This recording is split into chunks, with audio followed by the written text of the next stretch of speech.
Hello guys, कैसे हैं आप सब। आई होप आप सभी अच्छे होंगे। वीरांगना ब्लॉग में आप सबका स्वागत। मैं हूं क्रांति और सुबह की गुड मॉर्निंग सभी को।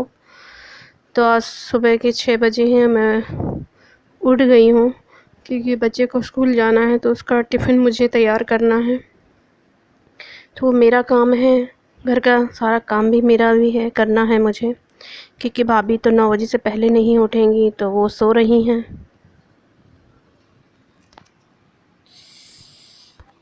और मैं किचन में कर रही हूँ काम, बच्चे के लिए टिफ़िन तैयार करना है। तो सबसे पहले मैंने आटा गूँथा है कि आटा गूँथ लूँ। मम्मी पानी भर रही हैं। मेरे मम्मी पापा की एक अच्छी आदत यह है कि वो अपनी बहू को नहीं सुबह से जगाएंगे, बेटी को ज़रूर जगाएंगे, क्योंकि भाई एक विधवा बेटी रह रही है तो काम तो उसे करना ही है। अगर नहीं करेगी तो फिर 4 सुनेगी भी, सबकी, भाई की, मम्मी पापा की। भाभी कम ही बोलती हैं, पर वो नहीं बोलती तो भाई तो बहुत कुछ बोल देता है। तो बर्दाश्त करना है, क्योंकि मेरा तो कोई है नहीं ना।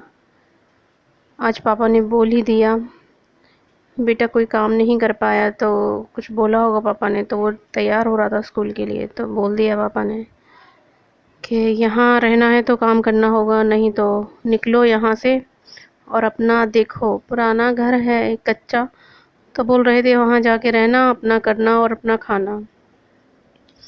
तो ये जो बातें हैं मुझे चुभती हैं बहुत, कि जब मेरे माँ बाप ही ऐसा बोलेंगे, उनकी वजह से ही मेरी सारी लाइफ ख़राब हो गई।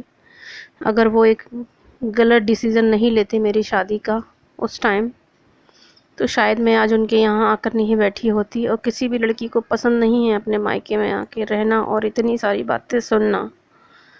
मेरी मजबूरी है, क्योंकि मेरा कोई और ठिकाना नहीं है। ससुराल वालों ने कुछ भी नहीं छोड़ा, धोखेधड़ी से सब कुछ हथिया लिया।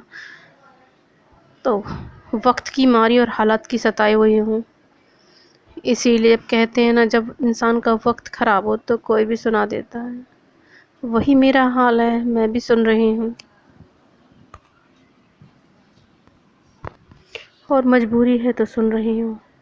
मेरे मम्मी पापा, मेरे पापा मेरे से कभी नहीं कहते बेटा खाना खाया कि नहीं खाया, पर अपनी बहू से ज़रूर पूछेंगे, कविता खाना खाया कि नहीं खाया, खा लो कविता खाना। भाभी से 3-4 बार बोल लेंगे, मेरे से नहीं कहेंगी। मुझे बुरा लगता है, लेकिन ठीक है ना, बेटी बोझ होती है ना, तो मैं बोझ ही हूँ और एक विधवा हूँ और मेरा बेटा भी है। इसलिए हम माँ बेटे बोझ हैं अपने अपने माँ बाप के ऊपर। बोझ हूँ ना मैं, इसलिए कभी कभी सोचती हूँ कि अगर यही सब होना था तो मेरे मम्मी पापा मुझे यहाँ क्यों लेकर आए। मुझे वहीं छोड़ देते, जैसे बने अपनी ज़िंदगी काटती ही अपने बच्चे के साथ। लेकिन ससुराल वालों ने भी तो धोखा किया है।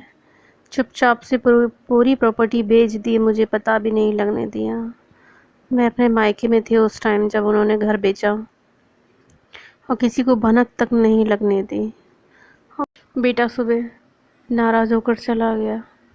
उससे कहा कि लंच ले जाओ। लंच बनाया मैंने, ज़बरदस्ती उसके बैग में टिफ़िन रखा, पर वो घर पे लेकर आ गया जैसे ही तैसा। वो सुबह से नाराज़ था तो उसने नहीं खाया।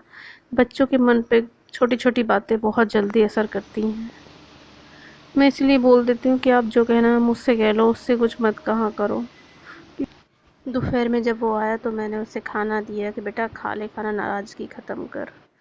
अब यहाँ पे ड्यूटी लग गई है शिवाय को खिलाने के लिए। मेरी भाभी अपना कुछ काम कर रही हैं, कपड़े अपड़े जमा रही हैं अपनी अलमारी में, तो मैं उसको खिला रही हूँ, मैं और मोंटी। अब शाम हो गई है, शाम का खाना भी बनना है। मोंटी बाहर फुटबॉल खेल रहा है बच्चों के साथ। पापा भी खड़े हैं, कुछ कह रहे हैं उससे, पता नहीं क्या कह रहे हैं। वो खेलने के लिए लगा है। और आज मम्मी नहीं है तो भाभी के साथ मेरी ड्यूटी लगी है रात को सोने की। मम्मी मामा के यहाँ चली गई हैं, पापा नहीं गए, मम्मी भैया के साथ गई हैं, तो मैं भाभी के साथ। शिवाय शिवाय शिवाय शिवाय, आज हमारे शिवाय ने ड्यूटी लगा दी है बुआ की अपने साथ सोने की। क्यों शिवाय, क्यों शिवाय? बुआ के साथ ड्यूटी लग गई बाबू की।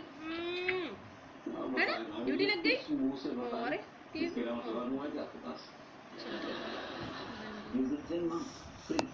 तो ये था मेरा आज का ब्लॉग। कैसा लगा आपको बताना।